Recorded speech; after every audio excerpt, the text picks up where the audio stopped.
My eyeballs are freaking out. Too tough for contacts. I guess.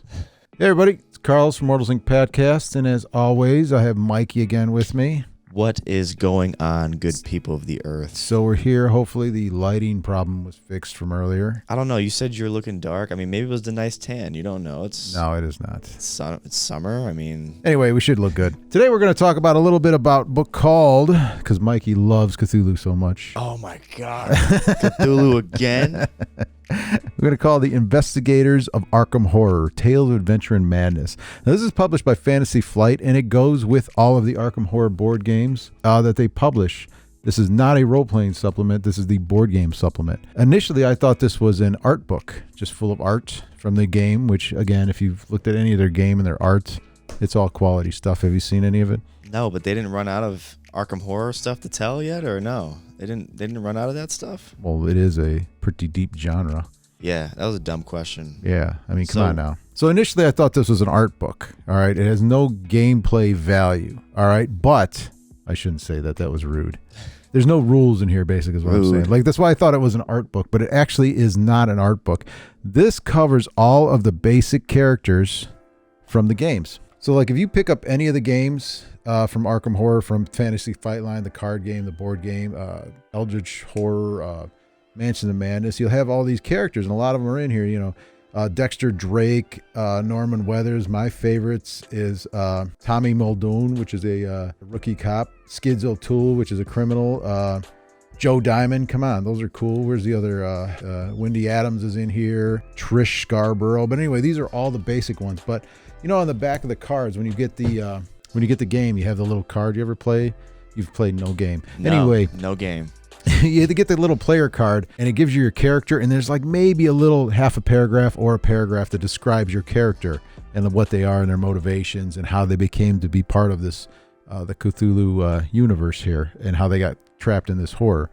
Well, this book actually expounds upon it. It gives a better history, like full page, well-written backgrounds for each person. So that way when you're playing the game, and once again, these are probably the basic characters. Anything that's come out like additional expansions, they're probably not in here because this is an older book. It's not older, but it was published a few years ago. But it gives a background, like the one I read a couple last night, like the Skip. What did I say? Skip O'Toole, the criminal. Skids O'Toole, you know. Skid Row. The Irish guy. It talks about how he got involved in. It kind of gives a background of how he may have been involved or got involved into the Cthulhu mythos or to the game, as it says. You know, like his example is he was at Hibbs Road Tavern. Well, it's not a tavern, but Hibbs Roadhouse or whatever it is.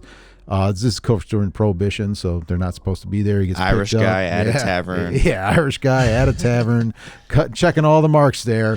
Gets arrested, a suspect of bank robbery or something like that. Yeah, and then turns out that he finds out, hey, the guy they're looking for, he may know who have stole the item, so he's going to go and work with the cops, and then bam, right into the adventure while you're there. So this is like the encyclopedia for that Lovecraftian horrors guide that you know about that book, right? Yeah, I love that book. Reviewed it on here. Shout out that. But that's kind of like this, but for the characters of Arkham Horror. Yeah, kind of it is like that. It is like, but for the characters, you know how the monsters. Oh yeah, they gave the background of the monsters, the big Cthulhu, you know, the encyclopedia thing. Yeah, literally encyclopedia of. Yeah, so that's for the monsters. This is for the characters, the player characters in the game. Like this isn't role playing. I mean, I guess you could use this to bounce off. Like if you're gonna have role playing and you're gonna use these characters in a role playing game, like a pre-made thing, that's cool. But this adds a little depth to the actual board game itself, and it's a good read. And if you like Cthulhu and you like to read about Cthulhu, you can read about each character and adds a little bit more to them. And it's chock full of artwork. It's Fantasy Flight games, so the covers. Show them nice. some art. Show them some art. So like, you know, even a Daisy Walker. What's this? Some art. I mean, that looks pretty wild. Yeah, full page art. It's walking just into a portal of death. Yeah, it's a nice one. Like even this thing. Like, I don't even know what this mess is here. It looks like babies eating. Can we show that? I don't know. Can we even show babies eating other babies? Oh, man, I don't know. But anyway, okay, ignore that. But even like this picture here, it's like just some lady, there's a cutting board when she's cutting up fruit and the horror of what she's standing there. You know, it's just so much background to it. It's like, all right, how did we get here? I was just making I was just making eggs, and all of a sudden I'm fighting. Making eggs, now it's babies eating babies. Yeah. It's like, what? Wait, so like if I wanted to jump into the Arkham Horror universe, could I read this first and be cool? You could. It gives a background of how the characters end up there. It doesn't. It gives little clues or it leads up to what it might be. It doesn't actually say, hey, this is what he found or anything like that. It kind of alludes to it. Like in the Rookie Cop one in, oh man, what's his name? Tommy Muldoon. Yeah, there we go. Muldoon. Okay. Man, it's Irish. I had to get the Irish twist to it. Tommy Muldoon. And he's like a rookie cop, and he goes there and he tells you how they kind of give him like the crap investigation because he's new. And then all of a sudden he links them all together and he finds something different. He's like, oh my God, and he goes to investigate something simple, and all of a sudden it's this terrible thing. Bam, into the game, of how he got into it. But it doesn't go, and it's like maybe 4 or 5 pages at most. I've seen some of the characters, so, but it is, but if you're asking if you haven't read Cthulhu, I would probably still start with some of the core books, like some of the core stories. And then these could be like, okay, these are the personalities of the universe and how they got involved. Like it shows also how they're just normal people, Ashcan Pete is a hobo. He's just riding the rails, and bam! All of a sudden, he's into this terrible, horrific situation of unknown origins. Just gives you like a background lore of every character, basically. Yeah, in the basic games, because pretty much I think in all the basic cardboard and anything from Fantasy Flight of that line is the same characters, and they add some more to it, but there's a lot of them in here. So, but this is a good read, even if you like. If you just like the game and you like the Cthulhu, it's a good read. It has a nice background to it. It's just fun. The art, of course. I like I said, I originally thought it was just an art book for the game, but it's not.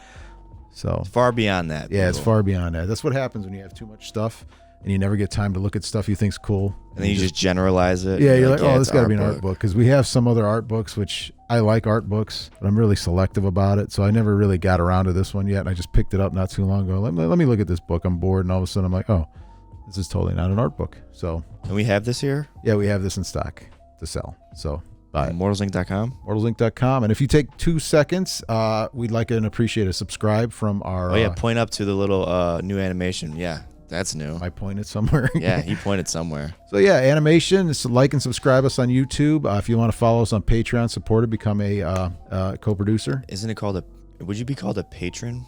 Patron? That's why it's Patreon. Okay.